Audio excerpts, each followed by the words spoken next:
Nagsisisigaw man, walang magawa ang reyna na si Igraine. "Ibalik mo sa akin ang aking anak," sigaw niya. Ngunit kailangang bayaran na ni Uther ang pagkakautang niya kay Merlin. Kaya naman tumatangis man, ibinigay ni Uther Pendragon ang tagapagmana ng kaharian sa kaibigang mahikero na si Merlin. Ito ay ang ikalawa sa serye ng buhay ng haring si Arthur at ang pinagmulan ng Camelot.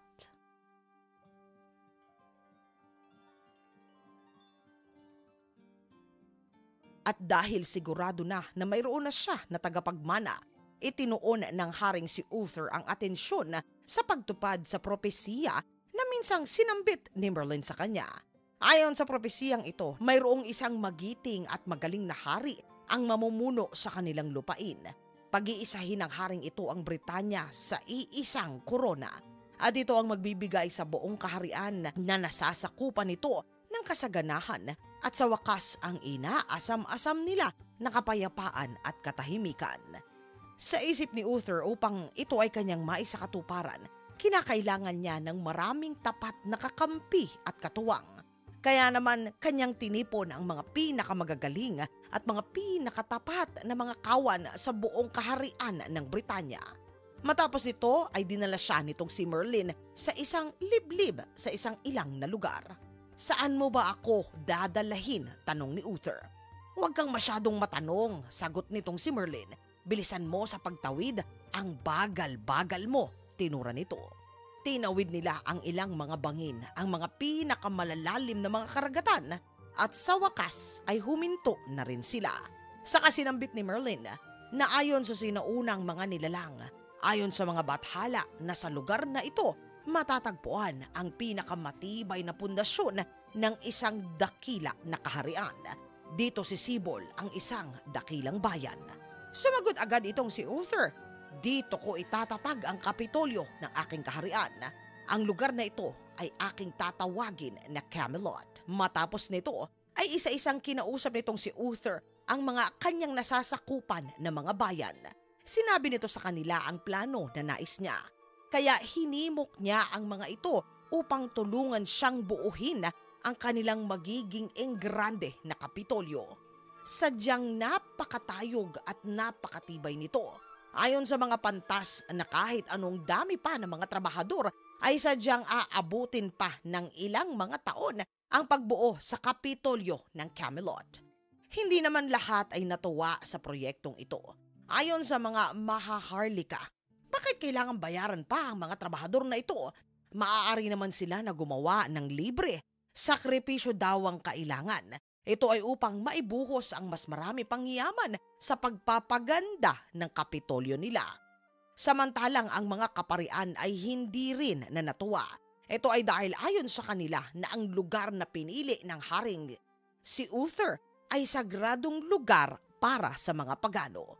Bukod pa sa hindi pagkakasunduang ito, muli na namang umusbong ang mga barbarikong hukbo na mga Saxon. Ito ay upang sirain ang mismong pamahalaan nitong si Uther. Kaya naman kinakailangang harapin sila ni Uther. Kailangang alisin ng hari ang banta sa seguridad ng kanyang kaharian. Tatapusin na niya ang panggugulo ng hukbo ng mga Saxon.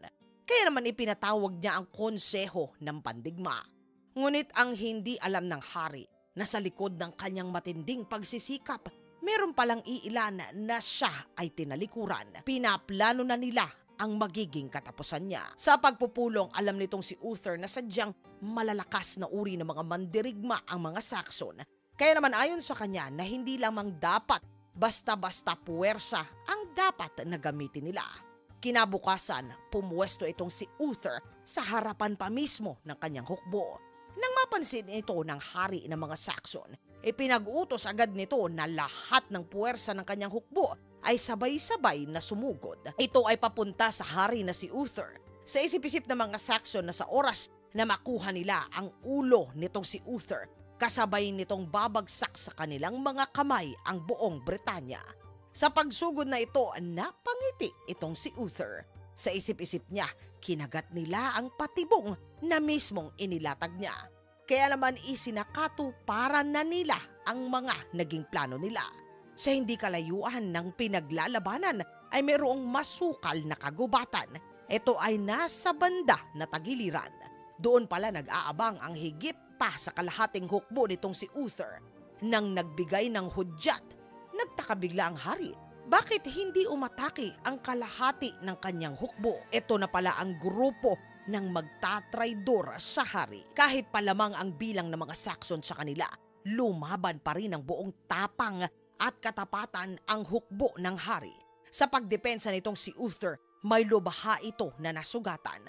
Ngunit ganon pa man ay hindi pa rin ito huminto sa pakikipaglaban. Sa gulat Uther ay naghudyat ang mga Saxon na sila ay aatras na. Itutuloy na lamang nila bukas ang kanilang paglalaban. Sa isip-isip ng hari ng Saxon na upang magapi ang kanyang kalaban, sakripisyo ang kailangan. Inakala naman ng grupo ng hari na si Uther na tagumpay na ito para sa kanila. Sugurin niyo sila, sigaw ng mga traidor na kaalyado doon ng hari na si Uther. Ito na ang tamang pagkakataon. Aalisin nila ang hari sa tronong kinauupuan niya. At dahil nga sugatang malubha ang hari, hindi na ito makalalaban pa. Nang mapansin naman ito ng kanyang mga tapat na mga kawan, binalaan nila agad ang hari. Sinabihan nito na tumakas na siya, tumakbo na siya at sila mismo ang haharang sa mga traidor na kasama nila. Ngunit sadyang nauubusan na ito ng pulang likido. Malubha ang sugat na kanyang tinamo. Nasa likod na niya ang sarili niya noong mga kakampi na ngayon ay nais na siya ay tapusin. Sadyang hindi na niya kaya pa. At dahil sa tindi ng kanyang mga tama, bumagsak ang hari mula sa kabayong kinauupuan niya. Habang nag-aagaw buhay ang haring si Uther at handa na itong tanggapin ang kanyang katapusan, isang pamilyar na boses ang kanya na narinig. Merlin, usal nito. Ayon kay Merlin, protektahan mo ang iyong espada. Nakasalalay sa espadang yan ang kinabukasan ng iyong buong kaharian. Kaya naman ginamit itong si Uther ang lahat ng kanyang natitirang lakas.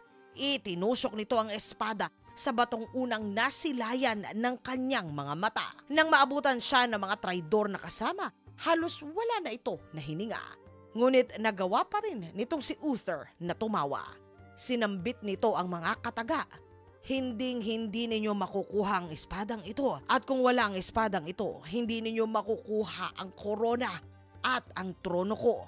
Sa kahinugot ng magiting na haring si Uther, ang kanyang huling hininga. Agad na sinubukan ng mga traidor na hugutin ang espada na nakatulos sa bato na inabutan nila. Ngunit mariing kumalat agad ang balita. Tanging ang totoong hari lamang ng Inglaterra ang makakukuha sa espada. May mga nagtangka pa rin na kunin ang trono nitong si Uther. Ngunit wala pa ang isang linggo. Lahat sila ay nasasawi, madalas sa kamay ng kanilang mga kaaway. Sa loob ng napakaraming mga taon, nanatiling nakatulos ang espada sa bato.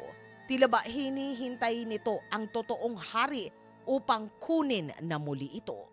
Mga katinagalog ko, abangan po ninyo ang part 3 ng serye nitong si King Arthur. Kung nais naman po ninyo ang iba pang mga makabuluhang serye, panoorin po ang kwento ng 6 na mga reyna ng malikot na hari na si Henry VIII. At ang mga naging may bahay ni Zeus at marami pa pong iba. Mga katinagalog ko, maraming salamat po at magkita-kita pong muli tayo sa mga serye na katulad nito.